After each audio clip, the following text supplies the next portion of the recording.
귀한 찬양 감사합니다. 이 시간 함께 나누실 말씀 구약성경 사사기 11장 29절에서 33절까지 말씀입니다.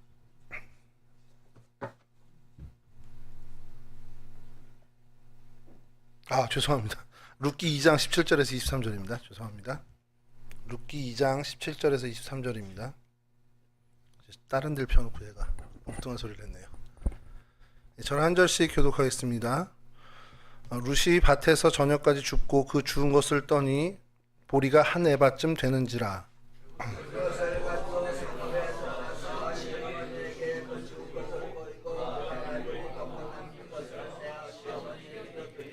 시어머니가 그에게 이르되 오늘 어디서 주었느냐 어디서 일을 하였느냐 너를 돌본 자에게 복이 있기를 원하노라 하니 룻이 누구에게서 일했는지를 시어머니에게 알게 하여 이르되 오늘 일하게 한 사람의 이름은 보아스니이다 하는지라.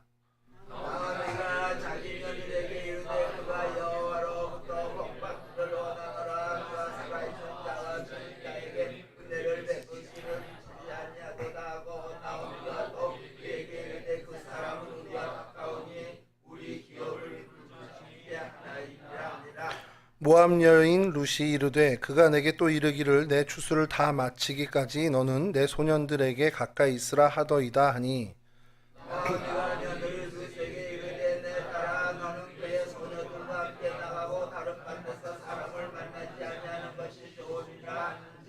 함께 하시죠. 이에 룻이 보아스의 소녀들에게 가까이 있어서 보리 추수와 밀 추수를 마치기까지 이삭을 주우며 그의 시어머니와 함께 거주하니라. 아멘. 오늘 저희들이 성경에서 찾아볼 장소는 베들레헴입니다. 너무 잘 익숙한 곳이기 때문에 뭐 이렇게 크게 설명이 필요 없을 수도 있는데 이게 뜻은 아시죠? 베들레헴 그러면 여러분 떡집으로 이렇게 알고 있습니다. 근데 이 왜 베드리금 떡이냐, 그럼 집은 뭐냐, 그럼 집이 베들이냐, 뭐 이렇게 하는데 정확히 얘기하면 여러분 베델이라는 단어도 아시죠? 하나님의 집이라고 해서 그 벳이 집이라는 뜻입니다.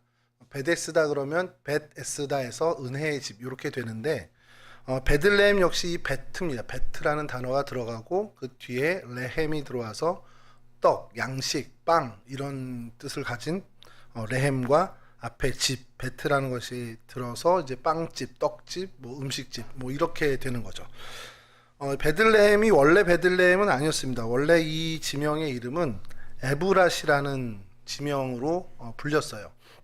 이게 창세기 48장에 먼저 등장을 하는데 그건 잠시 읽어보고요. 이것을 보는 그 견해가 여기 에브랏이라기도 하기도 하고 에브라다라고 하기도 하는데 이 동네 베들레헴과 비슷한 위치에 있었던 두 동네를 그냥 하나로 나중에 통칭해서 베들레헴이라고 불렀다라고 하는 성경학자들의 주장이 조금은 좀 더 지금 현재에서는 또 그게 더 지배적인 견해입니다. 그러니까 이걸 어떻게 좀 설명을 드릴까 생각을 했더니 저 어릴 때는 남해 놀러 가면 충무시라는 데가 있었습니다. 혹시 기억하세요? 충무시? 충무시가 지금 없어요. 통영시로 다 이렇게 돼 있습니다. 그러니까 그때 그럼 통영이 없었냐? 아니요. 그때도 통영이 있었습니다. 통영도 있었고 충무시도 있었는데 다 그걸 이제 통합해서 통영시로 지금 돼 있죠. 저희 아버님 고향이 아산입니다. 그리고 이 교회에서 거쳐 가셨던 우리 장무구 목사님 고향이 온양입니다. 온양하고 아산하고 얼마나 떨어져 있을까요? 네, 붙어 있습니다. 너무 잘하시네요. 도고에 계셔서. 근데 이 온양시가 저는 익숙한데 이 온양시가 지금은 다 아산시로 돼버렸죠. 그러니까 각 지역마다 지명들이 다 이렇게 군데군데 있는데 그게 세월이 지나다 보니까 하나가 될 때가 있고 또 분리될 때 있고 변화될 때 있고 이런 식인 거죠. 그래서 에브랏이라고 하는 또 에브라다라고도 표현을 하는데 에브랏과 그 베들레헴이 인근에 같이 있었는데 그걸 이제 통칭해서 이제 베들레헴으로 불렀다라고 하는 견해가 지금 제일 큽니다. 그래서 베들레헴 요 단어를 여러분들이 듣게 되면 그래 예루살렘 그 남쪽에 있는 거긴데 이게 옛날에는 그렇게도 불렸었지라고 한 번씩 기억해 주시면 좋겠고요. 여러분 여기서 퀴즈 하나 좀 드리면 베들레헴이 이스라엘의 하나일까요? 아니면 다수가 있을까요? 베들레헴이라는 동네가 하나다라고 생각하시는 분 혹시 마음속으로만 손을 들어주시면 여기서 공개하면 안 되죠. 우리 신학생도 있는데 신학생이 손 들면 어떻게 해요 여기서? 여러분 그 스불론 지파에 속한 베들레헴이 또 있습니다. 그래서 이것을 헷갈리게 안 하려고 유다의 베들레헴, 그러니까 이게 여호수아 19장 15절에 보면 스불론 지파에 속한 베들레헴이라는 도시가 나오는데 그것과 구분하기 위해서 성경에서는 그 많은, 그러니까 매번 그런 건 아니지만 많은 수의 유다 베들레헴이라고 꼭 유다를 붙이는 경우가 많이 있습니다. 룻기 같은 경우도 룻기 1장 1절에서도 베들레헴을 이야기할 때 유다 베들레헴으로 시작을 해요. 그러니까 베들레헴 그러면 뭐 예루살렘 밑에 거기 하나 이렇게만 생각하지 마시고 스불론에도 있었지라고 기억 정도 해주시면 좋을 것 같습니다. 자, 이 사진을 좀 보려고 그러는데요. 지도 사진입니다. 너무 글씨가 작아서 그런데 그 주요 도시들이 좀 나오죠. 저 위쪽에 뭐 가버나움, 나사렛 말고 이제 밑쪽으로 내려오면 베델이 위에 있고 예루살렘 있고 그 밑에 베들레헴이 있습니다. 그 밑에 또 헤브론이 있고 유명한 동네죠. 그리고 브엘세바는 우리 성경 지명할 때 늘 많이 얘기했지만 단에서 브엘세바까지 이스라엘 팔레스틴 그 지역의 이스라엘 땅을 지칭할 때 단에서 브엘세바까지라는 그 이야기를 많이 합니다. 그러니까 우리나라에서 백두에서 한라까지 하는 뭐 그런 식인 거죠. 자, 근데 이 베들레헴이 예루살렘에 가까이 있고요. 다음 사진을 좀 보여주시면 이게 베들레헴의 오늘날 사진입니다. 그리고 이렇게 아주 시골은 아니죠. 이렇게 보시면 저희가 전에 지명들을 이렇게 봤을 때 막 흔적밖에 안 남았다, 유적만 있다는 그런 도시는 아닌 게 다음 사진까지요. 도로도 잘 돼 있고 자동차도 있네요. 그 예루살렘과 같은 경제권이라고 보시면 된다라는 겁니다. 저도 이번에 조사하면서 알았는데, 그러니까 우리나라 이제 서울이 있고 수도권이 이렇게 있잖아요. 그래서 거의 한 경제 공동체로 가듯이 이 베들레헴 같은 경우는 현재 예루살렘에 거의 그러니까 같이 가는, 그러니까 예루살렘의 의존도가 크고 예루살렘의 또 어떤 그 경제적인 효과가 이 베들레헴에게 미치는 아주 가까이에 있는 8km 정도 떨어져 있다고 하니까 뭐 그럴 수 있을 것 같아요. 그래서 뭐 그런 같이 가는, 그러니까 예루살렘 뭐 성지순례 간다 그러면 베들레헴은 그냥 이렇게 같이 패키지로 갈 수 있는 그 정도에 가까운 지역 그런 정도라고 합니다. 그래서 성경에 이 베들레헴이 좀 나오는 그 이야기들 사건과 이 유적들을 좀 연결해서 하는 패키지들이 많더라고요. 그래서 이 설교를 준비하면서 성지순례 뭐 이렇게 여행 이런 것도 좀 봤는데 다녀오신 분들이 굉장히 많더라고요. 예루살렘하고 이 베들레헴 쪽으로는. 그래서 그 사진들을 좀 정리해 봤는데요. 다음 사진 좀 보여주시면, 여기가 이게 라헬의 무덤입니다. 이게 내부였고요. 방금 전 사진, 이게 라헬의 무덤 밖에서 찍은 사진. 그러니까 라헬이 묻혔다라고 좀 이따 말씀드리겠지만 라헬의 무덤이 거기 있다라고 성경에 기록이 명확히 돼 있고요. 또 그게 오늘날까지 보존되어 있다고 사람들이 믿고 여기서 라헬의 무덤으로 기념을 하고 있습니다. 그 다음 사진을 좀 보여주시면, 이거는 여러분 좀 뭔가 여기도 기념할 만한 뭘 그걸 해놓은 것 같은 느낌이 들죠. 다음 사진이 보면 뭘 것 같습니까? 저게 저희 다음 주에 정화조 치워야 되는데 좀 비슷하게 생겼어요. 뚜껑이랑. 이게 우물이에요. 우물인데 베들레헴의 우물? 그럼 언뜻 생각나시는 거 있으세요? 베들레헴의 우물. 그러면 그건 좀 이따 말씀드리는데 다윗의 우물입니다. 이제 아차하실 거예요. 다음 거 보면 요게 이제 그 우물, 아직도 물이 있는 게 하나가 있다고 하는데 어느 건지 모르겠습니다. 근데 거기 기록에는 그렇게 돼 있더라고요. 그 다음 사진을 보여주시면 이제 들판이 나오는데, 베들레헴 이렇게 생각 한쪽에 하시면서 들판 이렇게 하시면 제일 먼저 떠오르는 게 뭐죠? 예수님 탄생 때 들판에 있는 목자들에게 예수님 탄생을 선사들이 알려주잖아요. 그 들판이라고 분들은 믿고 있습니다. 그 지역 사람들은 그 들판이라고. 그래서 그 다음 사진을 보여주시면 그 들판을 좀 멀리에서 찍은 사진이라고 올라와 있는데요. 다음 사진이요. 좀 정말 넓은 들이 보이는 것 같고 실제로 지금도 목축업을 하고 있다고 합니다. 다음 사진은 뭐 이제 가까이서 찍은 사진인데, 뭐 이렇게. 그 다음이 이제 요 사진이 아닌데, 요 사진이 뭐냐면 이것도 들판이긴 한데요. 들판에 예수님이 탄생했다라는 천사들이 나타나서 뭔가를 전했잖아요. 그리고 그게 굉장한 사건이면 기독교 후예들이 뭘 했을 것 같습니까? 그 자리에 기념교회를 세워야겠죠. 그래서 다음 사진 보여주시면 이게 이름도 어렵습니다. 목자들의 들판 교회라고 이렇게 되어 있습니다. 이게 다음 사진을 보여주시면 내부가 나오고요. 그 다음 사진이 요거는 이제 들판 보여주시고, 그 다음 사진 요게 그 앞에 써 있는 셰퍼즈 필드라고 해서 목자들의 들판. 이제 거기에 캐톨릭이 교회를 예배당을 세웠고요. 또 사진에는 못 올라왔는데 좀 더, 그러니까 이게 백과사전에는 있는 사진이 있긴 있는데 그거를 좀 보여드리기 위해서 블로그를 좀 찾아서 실제로 찍은 사진이 있나 좀 찾아봤더니 그거는 구하지를 못한 게 지금 뭐 통제가 좀 돼 있는 것 같습니다. 그래서 여기서 좀 더 들어가면 그리스 정교회에서 세운 또 들판 기념교회가 있다고 해요. 그래서 그거는 혹시라도 나중에 구하게 되면 또 올려드리는데, 이렇게 목자들의 들판에 또 교회를 세웠죠.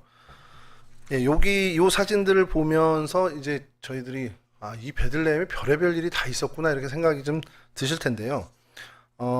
창세기 35장 19절에서 20절, 뭐 전사님께 좀 죄송한 게 자꾸 왔다 갔다 해서 그런데, 창세기 35장 19절에서 20절을 좀 먼저 읽어드리면, 라헬이 죽음에 에브랏 곧 베들레헴 길에 장사되었고 야곱이 라헬의 묘에 비를 세웠더니 지금까지 라헬의 묘비라 일컫더라.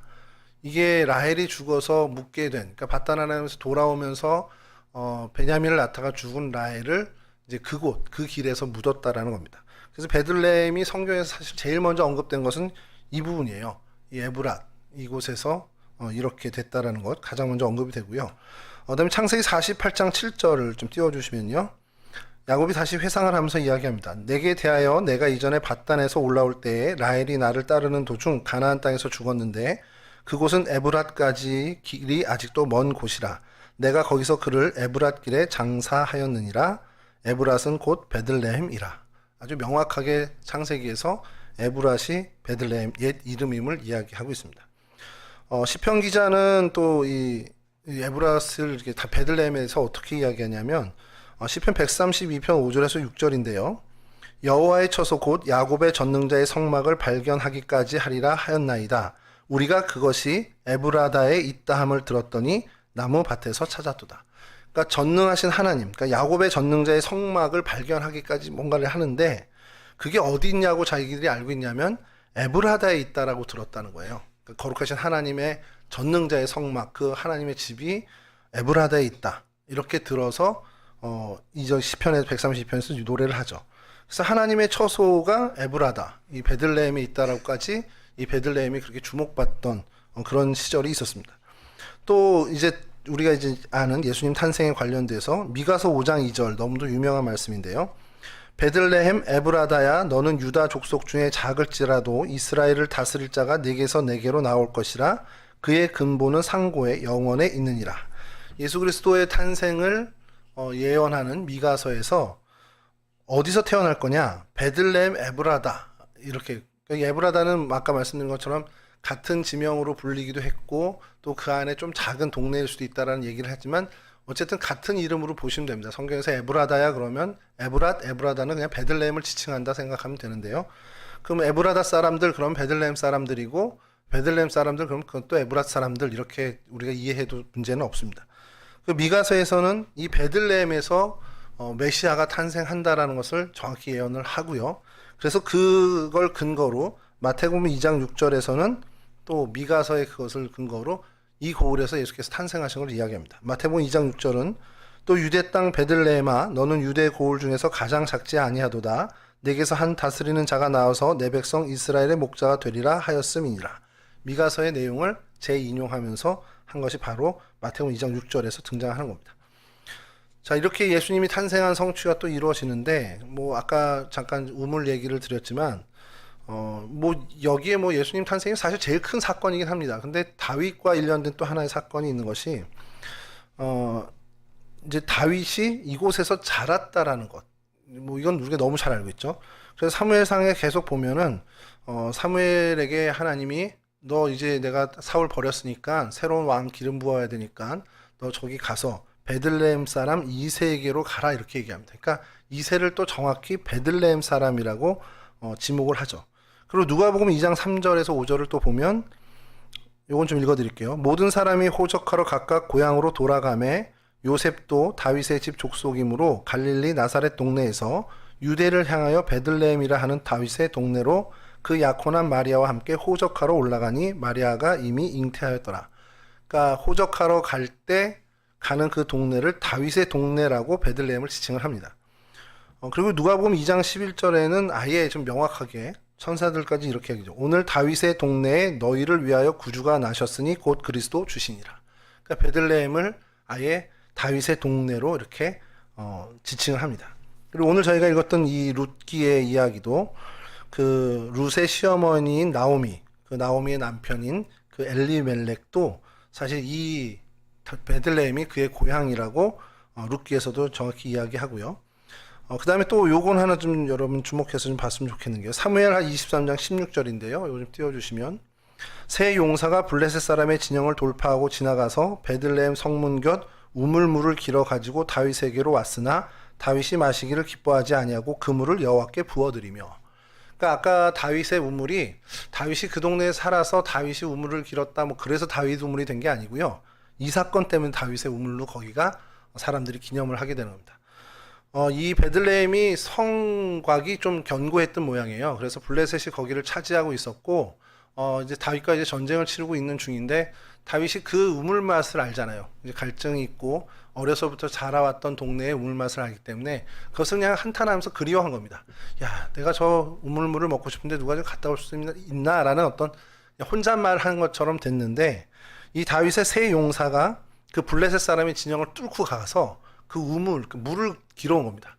사실 좀 상식적으로는 말도 안 되는 거죠. 이게 전쟁을 가가지고 뭐 적의 적장을 치고 오는 것도 아니고 그냥 물 한 그릇 떠오기 위해서 이 세용사가 달려가서 다윗에게 이렇게 다. 이게 뭐 사실 다윗의 세용사가 그만큼 뭐 엄청나다라는 무용담을 얘기하는 거일 수도 있는데 다윗이 이제부터 그래서 그것을 이제 반성하면서 이거 내가 어떻게 먹냐, 생명과 같은 물을 어떻게 먹냐 하면서 하나님께 부어드린, 여호와께 부어드렸다라는 일화가 이 베들레헴 이 우물과 관련이 있는 얘기입니다. 네, 이렇게 좀 베들레헴에 대한 이야기들이 성경에 참 많이 있어요. 참 풍부하게 많이 있는데 성경에 있는 이야기 말고 그럼 이제 좀 교회사에선 또 이 베들레헴이 어떤 좀 자리에 있었는지를 좀 보게 되면 뭐 초대교회 교부들은 다 그냥 거의 공통적으로 베들레헴에서 예수 그리스도가 탄생했다라고 이야기합니다. 근데 이제 신학 논쟁이 시작된 것이 말구유는 어디냐라는 거죠. 이제 거기서 이제 좀 많은 의견들이 이게 기록이 안 남았으니까 오늘날처럼 뭐 핸드폰으로 영상을 찍어놨다, 사진을 찍어놨다 그러면 뭐 아무 문제가 없죠. 논란이 없잖아요. 근데 그 당시에는 어떤 그런 것도 없고 사실 아기 예수가 태어날 때 누가 그 아기 예수를 주목했겠습니까? 그러니까 뭐 기록도 없고 아무것도 없다 보고 그냥 구전으로 전승되다 보니까 예수님이 말구에서 태어났대라는 것이 이게 시간이 지나면서 미화되기도 하고 또 어떻게 포장되기도 하고 또 반대쪽에서 폄하하기까지 했겠죠. 그러다 보니까 각 교파, 당시 초대교회 교부들 사이에서도 의견이 충돌된 것이 동물들의 밥그릇은 맞을 텐데 그게 어떤 주택이나 어떤 거주 지역에 있는 것이 아니라 베들레헴 들판에 가면 동굴들이 정말 많답니다. 그러니까 그 동굴들이 왜 많이 어떻게 사용이 되냐면 양 치는 목자들이 양을 치다가 갑자기 뭐 비를 만나게 되거나 이렇게 됐을 때 피하는 은신처 역할을 했다라는 거예요. 그러다 보니까 그 은신처 안에 쓰다 남은 것들이나 아니면 미리 좀 갖다 놓는 어떤 그런 것들이 있었다는 거죠. 그러니까 숙박할 곳을 찾지 못한 이 요셉과 마리아가 들판에 있는 그 동굴에서 아기를 낳았을 것이다라고 추정하는 교부들도 있었습니다.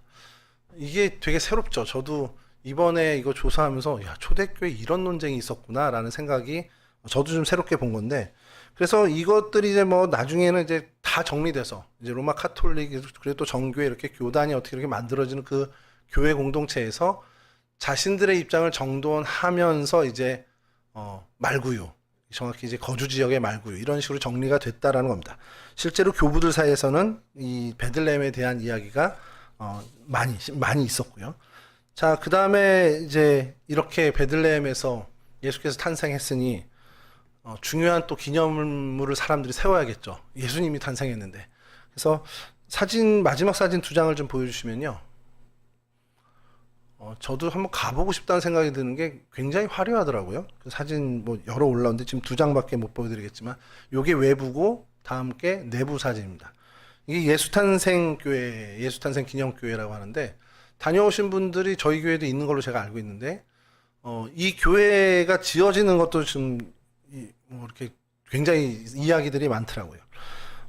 이 현재 있는 남은 거는 이전에 처음에 세웠던 건 다 불탔고 이제 지금은 유스티니아누스 황제라는 이름도 발음도 잘 안 되는데 유스티니아누스라는 황제가 재건해서 그게 오늘날까지 그게 한 그 AD 500년 정도쯤에 재건한 게 오늘날까지 이루고 있다라는 겁니다.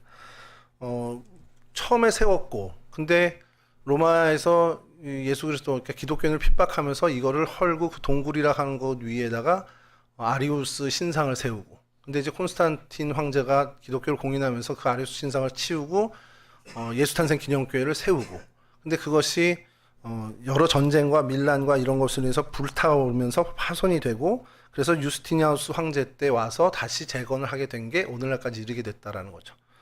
그러니까 지금 굉장히 복잡하고 여러 사연들이 많은 땅이 이 베들레헴입니다. 베들레헴에 대한 뭐 이런 여러 가지 있는데, 근데 뭐 제일 중요한 거는 뭐라고 해도 예수님이 탄생한 땅이었다라는 것이죠. 그러면 그 땅이 지금 오늘날에는 좀 어떤 모양일까라는 거 아까 처음 사진 보여드린 것처럼 많은 사람들이 거주하는데 통계들을 증거해서 찾아봤습니다.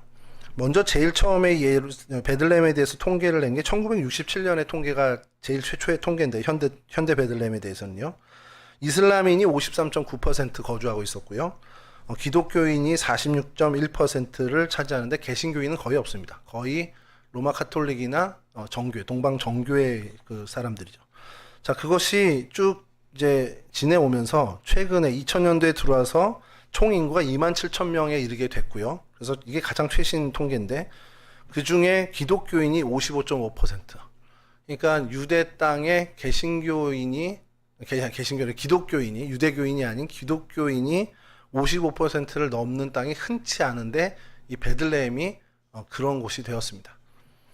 뭐 그 종파는 뭐 개신교는 거의 미비하고요. 그냥 로마 카톨릭 그리고 동방 정교회가 거의 다 차지를 하고 있고 소수로는 이제 시리아 정통파라든지 아니면 아르메니파들 요렇게 이제 그렇게 교회사리건 정리를 해야 되는 되게 복잡한 거라 얘는 곱틱 기독교인 같이 그 안에 분파들입니다. 기독교 분파인데 그런 소수 분파들이 있습니다. 그러니까 개신교는 굉장히 미비하고 그 카톨릭과 정교회가 거의 다라고 이제 생각하시면 될 것 같아요. 처음에 말씀드린 것처럼 이쪽은 이제 이스라엘 예루살렘과 이제 경제 공동체처럼 이렇게 잘 지내고 있는 그런 곳인데 그래도 주요 산업 중에 하나가 관광업입니다. 관광 산업의 비율이 굉장히 크죠. 45% 이상이 이 베들레헴의 수입의 45% 이상이 관광 수입이라고 그러는데 이게 조사를 하면서 너무 재미난 것이 그 언제 제일 많을까요? 그럼 베들레헴 방문하는 사람들이 시기적으로 보면 크리스마스 때겠죠, 당연히. 그러면 1년에 한 번이잖아요. 근데 이게 하나님의 섭리인지 크리스마스가 3번이 있습니다. 로마 카톨릭의 그리고 우리 개신교의 크리스마스는 언제죠? 12월 25일. 그러니까 24일, 25일 그 주간에 많이 오겠죠? 개신교인들이요. 동방정교회 분들은 언제 많이 올까요? 1월 6일, 7일. 왜냐면 우리는 주연절이라고 있는 그때 크리스마스로 지키고 있어서 아르메니안 종파는 1월 19일에서 20일까지입니다. 그러니까 12월, 1월, 2월까지도 관광객이 넘쳐난다는 거죠. 그리고 그 외에 성지순례를 예루살렘으로 오셨던 분들이 오기 때문에 또 여름이나 가을에 또 이렇게 퍼지고. 그러니까 크리스마스, 그러니까 성탄절 때는 대대적으로 여기에 관광객을 유치하기 위해서 많은 일들을 합니다. 그러니까 그땐 전략적으로 사람들을 모아서 12월, 1월은 그 사람들이 너무 붐빈다고 해요. 근데 이제 그 외의 계절은 각 나라에서 예루살렘 성지를 왔다가 이제 들리게 되는 이제 그러한 여정으로 베들레헴에 오게 돼서 늘 관광객이 넘치는 동네라고 합니다. 그리고 뭐 이거는 뭐 여담이긴 한데 그 중동 그때 6.1 전쟁이 있을 때도 이 베들레헴은 또 피해가 없었어요. 그러니까 굉장히 평안하게 지냈던 그런 땅이라고. 그래서 그들 사이에서는 그 유대인들조차도 예수가 태어난 동네라 그런가 보다라는 얘기를 한다라는 겁니다. 그러니까 그런 어떤 오늘날에도 좀 많이 이렇게 주목받고 또 이야기되고 회자되는 동네가 이 베들레헴이라고 합니다. 자, 이렇게 좀 베들레헴에 대해서 좀 알아봤는데요. 기억하실 필요 없죠. 그냥 정리해서 기억하면 베들레헴이 성경에 한 군데가 아니구나 요 정도. 예수님이 베들레헴에 태어나셨는데 베들레헴에 예수 탄생 말고도 성경에 참 많은 사건들이 있었구나 요 정도 기억하시면 될 것 같고요. 그 중에서 오늘 저희가 좀 말씀을 나누려고 하는, 이제 주목해 보려고 하는 사건은, 그러니까 이제 장소는 베들레헴이었고, 이제 사건은 오늘 본문 읽은 룻과 보아스에 대한 이야기를 좀 해보려고 합니다. 베들레헴에 있었던 많은 사건 중에 제일 주목해야 되고 또 가장 중요한 일은 물론 예수님 탄생입니다. 그래서 뭐 그거는 우리가 또 굳이 이야기하지 않아도 뭐 너무 잘 알고 우리가 늘 기념하는 사건인데, 왜 이 룻과 보아스 사건을 이야기하게 됐냐면요. 이게 성경의 지명과 장소를 계속 생각하다 보니까 뭐 지명, 뭐 성경 GPS 사전도 좀 갖다 놓고 지명으로 읽는 뭐 성경이나 책도 좀 갖다 놓고 막 보다가 이제 선정을 해야 되잖아요. 그러면서 이제 정리를 해야 될 텐데, 좀 독특한 조사 결과를 목회전략연구소라는 곳에서 발표를 했습니다. 그래서 그 조사가 조금 좀 저한테는 좀 흥미롭고 해서 그래서 그러면서 이 보아스 룻까지 좀 연결이 된 건데요. 여러분, 성공에 대해서 질문을 했어요. 믿는 기독교인과 믿지 않는 사람들 똑같이 반반해서 성공에 대해서 어떻게 생각하냐라는 설문조사를 상세하게 했는데, 그러니까 이겁니다. 그러니까 당신은 어떤 걸 성공이라고 생각하냐, 당신이 어떻게 되는 걸, 뭘 얻었을 때 성공이라고 생각하냐라고 했을 때 명예가 한 8% 나왔습니다. 그러니까 이름을 날리고 명예를 얻는 게, 그게 난 성공이라고 생각한다는 게 한 8%. 그리고 난 많은 물질을 좀 가져야 되겠다라고 하는 것이 한 12% 사람들이 반응을 했고, 뭐 중복이니까 중복 발표니까요. 그리고 권력, 높은 자리와 권력을 갖는 게 사실 인생의 성공 아니겠냐 하는 게 한 16%가 나왔습니다. 그리고 이제 기타 등등에서 4%인데 60여 %가 뭐가 나왔을 것 같아요, 여러분? 60% 가까이, 58점 몇 %라고 나왔는데, 우리 가족 행복이요. 이게 오늘날 저희와 동시대를 살아가는 크리스찬이든 난 크리스찬이든 성공의 어떻게 보면 어떻게 보면 잣대가 되는 게 우리 가족 행복입니다. 그러니까 가정의 행복이 성공의 지표가 된 거예요. 근데 왜 이 조사를 제가 주목하게 됐냐면, 이 조사를 한 기관이 이전에 그러면 어떻게 변천되었는지를 보는 겁니다.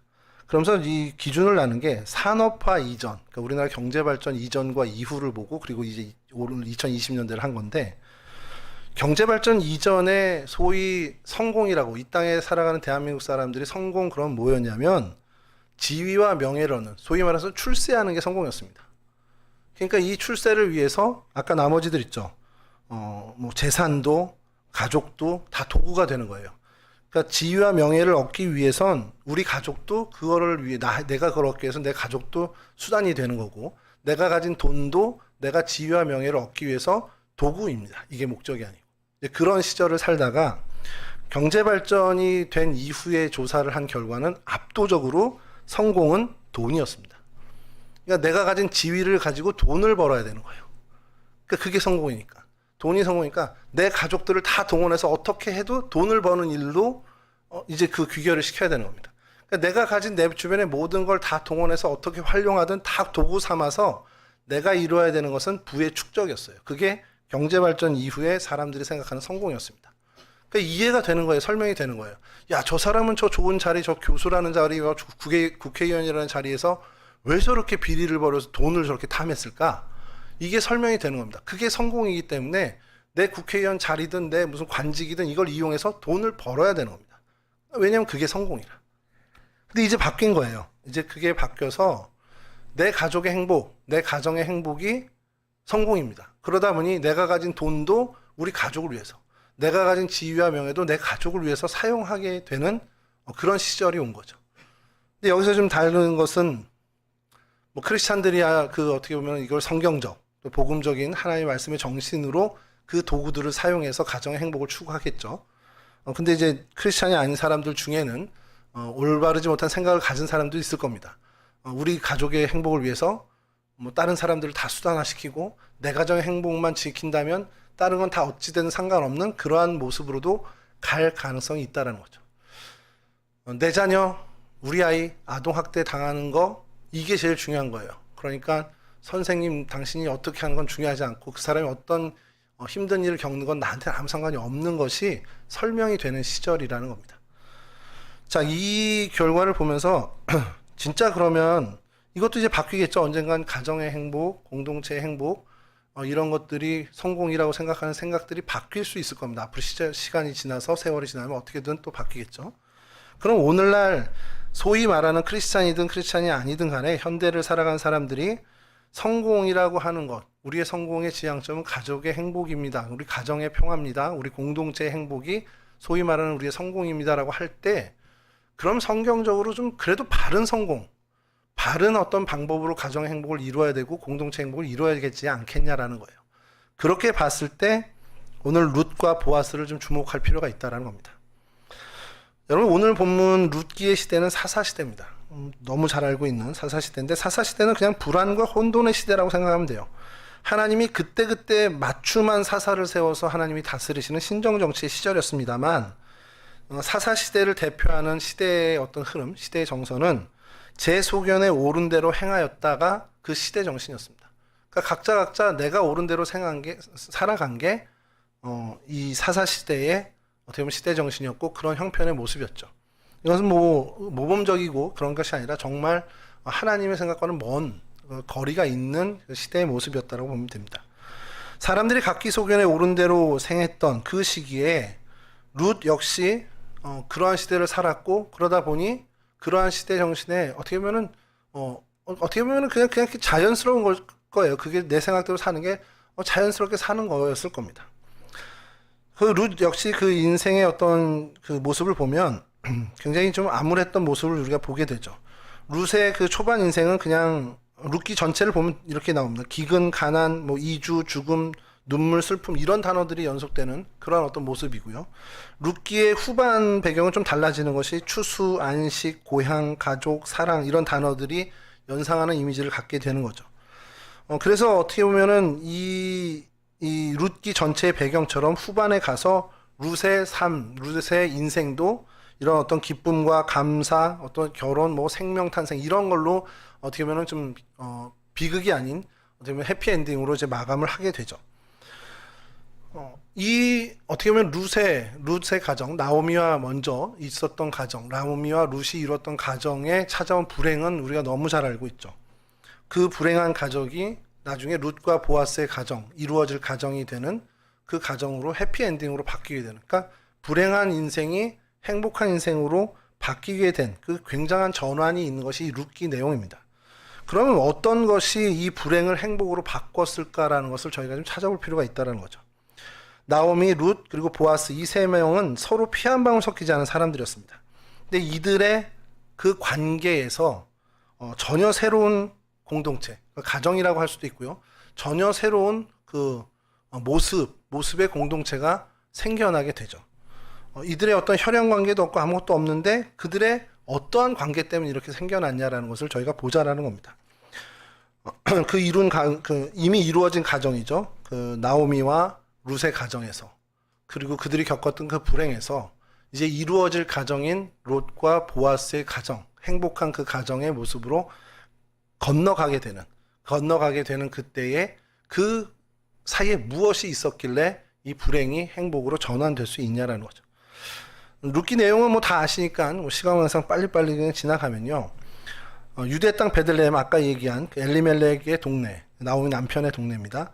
거기에 나오미와 아들 말론과 기럯이 있었는데, 성경에선 기근이라고 이야기합니다만 성경학자들은 거기에 추가되는 여러 가지 이유들을 좀 덧붙입니다. 소위 말하는 성공을 따라서 이민을 가는 거예요. 좀 풍족한 모압이란 땅으로 이민을 갑니다. 물론 이제 그건 성경적으로 얘기하면 옳지 않은 것으로 이야기할 수 있죠. 이방 땅으로 가게 된. 근데 그때 당시에 사사 시대는 그게 흔한 일일 수도 있었을 거예요. 모압으로 가서 거기서 지내는데 불행이 닥쳐옵니다. 남편이 죽었고 두 이방 며느리를 얻었는데 그 아들들도 다 죽어버리고 말아요. 그래서 이 나오미가 이제 모든 걸 다 정리하고 다시 고향 땅으로 돌아가려고 마음을 먹었는데 오르반은 이제 떠나가고 이 롯만 따라오게 되는 그 이야기를 우리는 잘 알고 있습니다.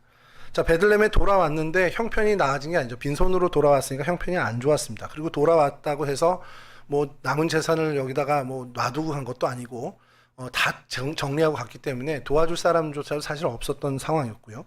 그러다 보니까 이 나오미를 위해서 이 둘의 생계를 위해서 며느리 롯이 이삭을 주서야 되는 그런 형편으로 몰린 거죠.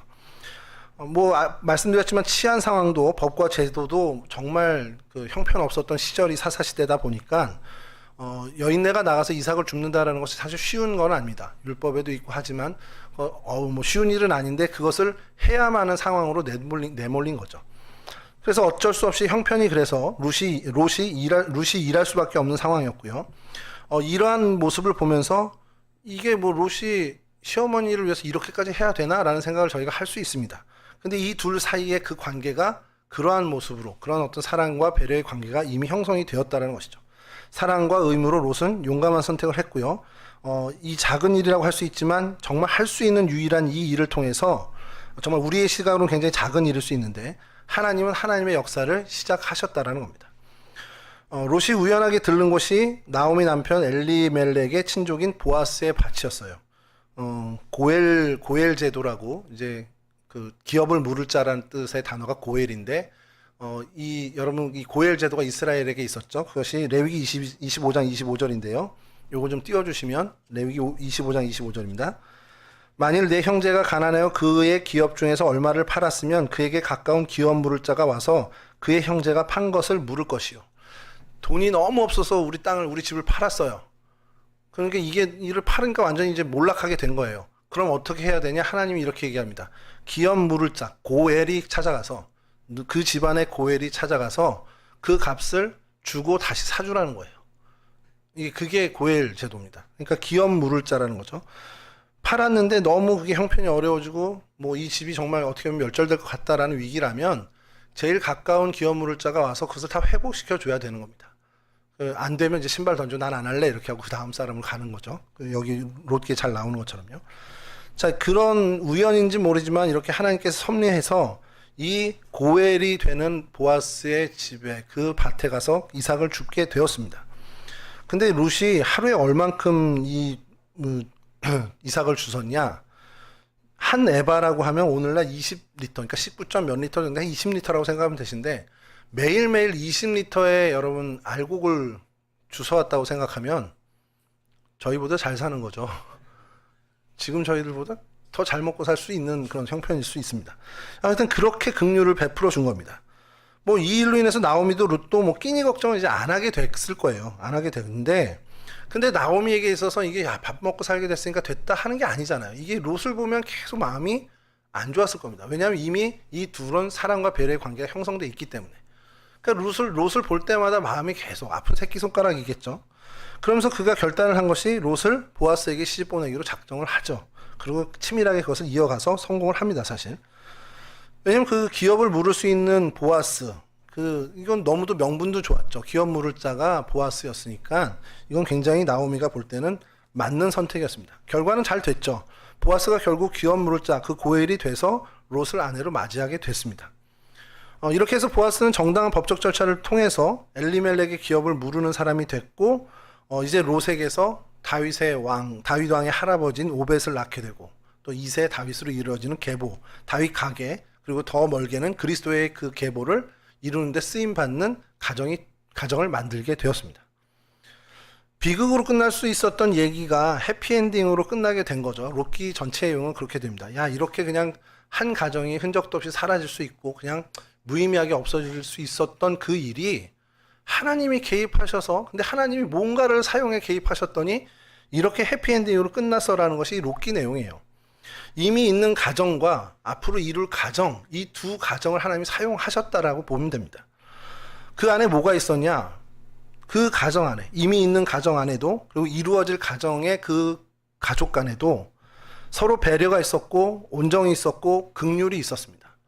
서로 이해하는 어떤 그 모습들이 있었죠. 그러니까 이걸 통칭해서 우리는 그 사랑이 있었다고 그냥 하자고요. 그러니까 우리가 남녀 간에 연애하는 그 사랑 말고 배려와 온정과 긍휼을 보면 그냥 정말 그 높은 가치의 사랑이 그들 관계 속에 있었기 때문에 하나님이 그것을 사용했다라고 우리가 이야기할 수 있다라는 겁니다. 나오미와 룻의 가정, 또 이루어질 보아스와 룻의 가정, 이들이 당시의 어떤 가정들의 모습과는 정말 상이한 모습을 보였다라는 거죠. 당시의 가정은 위계가 중요했습니다. 가장의 권한이 절대적이었고 모든 구성원들은 그저 그 가장이 생각하는 성공에 따라서 도구가 되는 가족들, 도구가 되는 일원들이었습니다. 근데 그것과는 전혀 다른 서로 어떤 지시하거나 요구하는 그런 관계가 아니라 서로를 배려하고 서로를 긍휼히 여기고 서로를 이해하는 그런 관계의 모습을 가졌던 가정이었다는 거죠. 양쪽 다요. 그 구체적인 모습이 어떤 게 있었냐면 룻기 초반에 나오는 나오미 태도가 그렇죠. 자기 가정에 닥친 일을 나오미는 어떻게 해석을 하냐? 룻기 1장 21절에 하나님이 나를 징벌하셨다라고 얘기해요. 그리고 1장 13절에는 하나님이 나를 치셨다라고 얘기합니다. 이 내게 벌어진 이 불운과 내게 벌어진 이 정말 좋지 않은 일들이 하나님이 나를 치셨다. 내 탓이다. 이렇게 얘기하는 겁니다. 여러분 이게 그게 당연히 그렇게 할 수 있죠. 이렇게 하시죠. 오늘 우리나라 한번 아주 흔한 예로 우리나라의 드라마에 나온 얘기를 좀 드리면 아들이 죽었어요. 결혼을 했는데. 그럼 시어머니가 어떻게 얘기합니까? 제일 먼저 대사가 저희 나라. 집안에 사람 잘못 들였더니 큰일 났다. 이렇게 나옵니다. 며느리 잘못 들였더니 우환이 터지는구나. 이게 사람들의 드라마에 나오는 내용이지만 보통 된 생각이에요. 나에게서 탓을 찾는 것이 아니라 이 불행의 원인은 쟤 아니야? 야 우리가 이렇게 어렵게 된 거 쟤 탓 아니야? 쟤가 뭐 실수한 거 아니야? 이게 우리의 먼저 생각인데 나오미는 그렇지 않았다는 겁니다. 내 탓이다. 내가 하나님의 말씀을 내가 제대로 듣지 못하고 잘못 선택한 것으로 인해서 모압으로 이민을 온 그래서 하나님이 나를 치셨다. 하나님이 나를 징벌 하셨다라는 겁니다. 자, 이러한 어머니에게 롯이 그러면 어떻게 되었냐? 이건 우리가 잘 압니다만 롯기 1장 16절입니다. 이건 좀 띄워주시죠. 롯이 이르되 내게 어머니를 떠나며 어머니를 따르지 말고 돌아가라 강권하지 마옵소서. 어머니께서 가시는 곳에 나도 가고 어머니께서 머무시는 곳에 나도 머물겠나이다. 어머니의 백성이 나의 백성이 되고 어머니의 하나님이 나의 하나님이 되시리니. 롯은 확고부동합니다. 그냥 어머니 나오미에 대해서 그냥 사랑과 배려와 온정과 긍휼의 마음이 그대로 있었다는 거죠. 제가 그런 상상을 해봤어요. 아이가 이제 가족이 이제 밥 먹으려고 이제 모였는데 식탁에 있던 물을 담은 컵을 잘못 쳐가지고 물이 쏟아졌습니다. 그래서 물이 흘렀죠. 저는 어떻게 했을까? 그러면 이 녀석 이렇게 했겠죠. 먼저 막 이제 여러분에게 할 수 없는 삐 처리해야 될 수밖에 없는 걸로 이제 막 할 텐데 한번 상상해 보세요. 그렇게 치우니까 아이가 나 실수했어. 어떻게 내가 물을 쏟았네? 그랬더니 엄마가 옆에 있다가 아니야 내가 아까 거기다 놨는데 내가 아까 보고 치웠어야 되는데 내가 먼저 못 치워서 그러네? 그랬더니 그 옆에 있던 아빠가 내가 그 컵을 어제 사오지 말았어야 되는데 이렇게 얘기를 하는 겁니다. 이게 누구 탓을 하는 게 아니라 다 본인에게 그 원인을 돌리죠. 근데 이런 가정이 있을진 잘 모르겠지만 그러니까 소위 말하는 나오미와 룻의 이 관계가 이런 표현 정도면 되지 않을까라는 생각을 하는 거예요. 뭔가 하나가 일이 터졌어요. 근데 야, 너 왜 거기다 물컵 놔둬서 이게 아니라 이거 내가 아까 보고 치울걸. 이거 내가 어제 사오지 말걸. 이런 식으로까지 과한 얘기지만 자기 쪽에서 먼저 실책을 찾아보는 겁니다. 이게 여러분 돼 있다는 거죠. 이게 왜 중요하냐면요. 여러분 모든 관계에서 분명히 트러블은 생깁니다. 우리 안에 관계가 늘 괜찮아서 부부도 그렇지 않은데 어떻게 그럴 수 있어요? 남과 남이고 피 한 방울 섞이지 않은 사람들이 모인 데서 관계가 어떻게 항상 행복하고 즐거울 수 있겠습니까? 트러블이 생기죠. 문제는 생깁니다. 그럼 그때 생기는 게 문제가 아니에요. 야, 얘네들 사이에서 문제가 생겼네? 그럼 쟤네 이제 배렸어. 이게 아니라는 겁니다. 문제는 늘 생깁니다. 발생합니다. 트러블은 생겨요. 근데 그 다음에 우리는 어떻게 해야 되냐? 제일 먼저 중요한 것이 이 문제가 일어났네? 뭐 때문이지? 내가 뭐 실수한 거 있나? 자기를 먼저 살피는 게 필요하다는 거예요. 룻과 나오미는 그게 가능했던 사람들이라는 겁니다. 이게 이미 이루어진 나오미 가정에서 하나님이 이 가정을 사용하시게 된 정말 중요한 일이라는 거예요.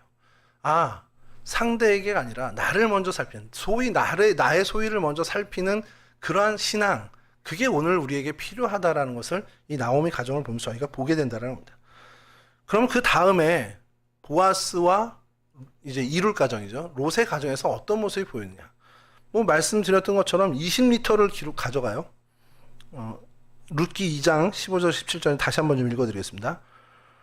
룻이 이삭을 주우러 일어날 때에 보아스가 자기 소년들에게 명령하여 이르되 그에게 곡식단 사이에서 죽게 하고 책망하지 말며 또 그를 위하여 곡식 다발에서 조금씩 뽑아 버려서 그에게 줍게 하고 꾸짖지 말라 하니라. 룻이 밭에서 저녁까지 줍고 그 주운 것을 떠니 보리가 한 에바쯤 되는지라. 여러분 이삭 줍기는요 내 귀퉁이에서만 사실 주술 수 있는 게 원래 율법입니다. 이스라엘 율법에. 근데 곡식 단 사이에 들어가서 줍는 경우가 있었죠. 그러니까 거기 가야 많으니까. 이제 그런데 그거를 밭을 지킨 소년들이 막아야 되는데 그러지 말라는 거예요, 보아스가. 그러면서 뭐라고 하냐? 이렇게 거두는 단에서 조금씩 빼서 떨어뜨려 놓는 거예요. 나다를 줍는 게 아니에요. 이삭 줍기가 나다를 줍는 게 아니고요. 이렇게 벼가 있으면 이렇게 달려 있잖아요. 그 전체를 대를 줍는 겁니다. 그걸 이렇게 뽑아서 던져 놓으라는 거예요. 그게 하루에 20리터 정도를 거둘 수 있게끔 배려를 해줬습니다. 보아스가 롯을 대할 때 이삭을 줍는 거린으로 본 게 아니라는 거예요. 그는 롯을 말 그대로 정말 배려의 대상으로, 어떻게 보면 그 손님으로, 긍휼의 대상으로 여겼다라는 겁니다. 그런 어떤 보아스의 배려의 모습을 보면서 저희가 가정 공동체 안에 혹은 우리 신앙 공동체는 어떤 관계 안에 먼저는 나오미의 가정에서 발견했듯이 나를 먼저 살피는 자기 점검이 필요하고요. 또 하나는 상대에 대한 배려. 이거는 바꿔 얘기하면 상대 때문에 내가 좀 손해를 입는 겁니다. 내가 좀 희생해야 되는 거죠. 그러니까 저 사람 때문에 내가 이득을 봐야 돼라는 것을 좀 버리고 저 사람 때문에 내가 좀 손해 봐도 괜찮아라는 것이 그 관계 형성될 때 하나님이 바라시는 그런 공동체 안에서의 관계가 이루어진다라는 것을 우리가 유추할 수 있다는 것이죠. 하나님께서 이러한 건실한 가정, 이런 건실한 공동체를 일구는 중요한 이유가 있습니다. 하나님께서 되게 이게 일상적인 일인데요. 가장 중요한 일이라고 여기셔서 이런 신앙 공동체, 가정 공동체를 이루려고 하시는 것이 하나님이 하나님의 원하시는 일을 하실 때 이런 믿는 이들의 관계, 어떻게 보면 하나님의 백성의 공동체를 사용하시기 때문이죠. 한 사람 한 사람의 개인도 사용하시지만 하나님이 즐겨 사용하시는 것은 신앙 공동체, 믿음으로 하나 된 하나님을 함께 섬기는 하나님 백성들의 공동체를 사용하십니다. 그리고 공동체의 그 가장 작은 단위가 바로 가정이죠. 가정에서 이루어지는 일들, 그러니까 오늘 본문의 이 가정, 라오미와 룻의 가정, 그리고 이 이후에 이룬 롯과 보아스의 가정을 통해서 하나님이 무슨 일을 이루셨습니까? 라고 한다면 여러분 어떤 걸 제일 먼저 우리가 얘기할 수 있습니까? 그리스도의 계보를 준비하셨다는 거예요. 이 어마어마한 일을 이 정말 보이지 않는 보잘것없는 가정, 정말 어떻게 미미한 존재들이죠. 이들의 관계를 통해서 하나님이 이루어 가셨다는 겁니다. 이건 오늘날 저희들에게 무엇을 얘기하냐면 오늘 저희들의 인생도 큰 틀에서 보면은 정말 지구 안에 점밖에 되지 않잖아요. 그 정말 미미한 우리의 존재고 우리 가정도 그렇고 우리 공동체도 그렇고 주목할 만한 그런 것들이 아닐 수 있습니다. 그런데 하나님이 우리를 통해서 하시는 일은 다윗과 그리스도의 계보를 이루신 것 같은 그런 일, 정말 하나님 편에서 엄청나고 놀라운 일을 이러한 정말 보이지 않는 미미한 공동체를 통해서 하나님이 시작하신다라는 겁니다. 그러니까 여러분 우리는 희망을 가질 수 있는 거예요. 지금 우리의 인생을 통해서 어떤 일이 벌어진지 우리는 못 보지만 우리가 죽고 난 다음에 아니면 우리가 하늘나라 가서 혹시 보게 될지 모르지만 이 이후에 하나님이 어떠한 일을 하실지는 우리가 기대해도 된다라는 겁니다. 여러분 오늘 우리의 삶, 우리 삶 속에 있는 모임들, 그 모임들을 좀 생각했으면 좋겠습니다. 먼저는 우리 가정이 있겠죠. 우리 가정에 나와 피를 나눈 그 가족들, 그 관계에서 이러한 사랑의 관계, 배려와 긍휼, 또 나를 먼저 소위 살피는 그러한 일들, 그런 것들을 먼저 좀 생각하고요. 물론 이제 피를 섞은 가족은 아니지만 가족과 같은 우리 지체들이 있습니다. 우리 공동체가 있죠. 신앙 공동체가 있죠. 이 신앙 공동체 안에서의 관계도 우리가 이와 같은 사랑과 배려의 관계를 갖기 위해서 애쓸 필요가 있다는 것을 다시 한번 좀 생각했으면 좋겠습니다. 왜냐하면 그렇게 될 때 우리의 가정, 작은 가정, 또 우리의 공동체를 통해서 하나님이 일하실 수 있다는 거죠. 그러니까 저는 오늘 제가 이게 처음 시작하게 된 그 조사 결과가 참 어떻게 보면 유의미하다고 생각하는 것이 우리가 가정의 행복을 위해서, 그게 소위 말하는 가정에서 먹고 마시고 가족들이 정말 즐겁게 놀고 이거 행복이 아니라 하나님이 원하시는 그 관계로 맺어진 가정은 정말 우리에게 인생의 성공이라고 목표할 수 있을 만한 가치가 있다라는 겁니다. 왜냐하면 그걸 통해서 하나님은 하나님의 일을 분명히 하시리라는 우리 믿음이 있기 때문이죠. 근데 그것이 가정에서만 국한되는 것이 아니라 우리 공동체로까지 확장되어야 한다는 것이죠. 나의 배려로 아름답게 꾸며지는 우리의 공동체. 그러니까 여러분 내가 헌신할 필요가 필요해요. 내 헌신이 필요합니다. 반드시 필요합니다. 내가 좀 더 손해보고요. 내가 좀 더 양보하고 내가 좀 더 희생하는 모습이 있어야 됩니다. 내가 내 공동체 안에서 뭔가 더 얻어가야지, 물론 은혜를 받고 좋은 거 얻어가지만 내가 공동체 안에선 내가 좀 더 손해보러 왔어. 내가 좀 더 땀을 흘려 왔어. 내가 좀 더 희생하러 왔어 라는 마음으로 우리는 우리 공동체 안에서 우리의 삶의 태도를 견지해야 한다는 것이죠. 그래서 우리 가정이나 우리 일터나 우리 교회나 언제 어느 곳에 우리가 속한 그 모임 공동체에서 늘 하나님이 이 공동체를 사용하실 수 있도록 우리 관계, 우리 사이를 통해서 하나님이 일하실 수 있도록 나를 늘 살피고 이러한 일에 최선을 다하고 늘 깨어있는 그러한 삶을 우리가 살아야 할 필요가 있다는 사실입니다. 바라기는 저와 여러분 우리 모두가 우리가 속한 그 자리, 그 공동체, 그 모임, 그 모든 곳에서 정말 배려와 존중과 사랑과 서로에 대한 신뢰를 통해서 하나님의 은혜가 임하고 하나님의 사랑이 임하고 그렇게 건강한 공동체가 되어서 하나님이 쓰시는 귀한 일들이 우리를 통해서 이루어지는 그 놀라운 은혜를 맛보는 저와 여러분들 우리 인생이 되기를 주님의 이름으로 간절히 축원합니다. 잠깐 기도하겠습니다. 우리 잠깐 찬송하시고요. 주님 가르쳐 주신 기도를 마치도록 하겠습니다.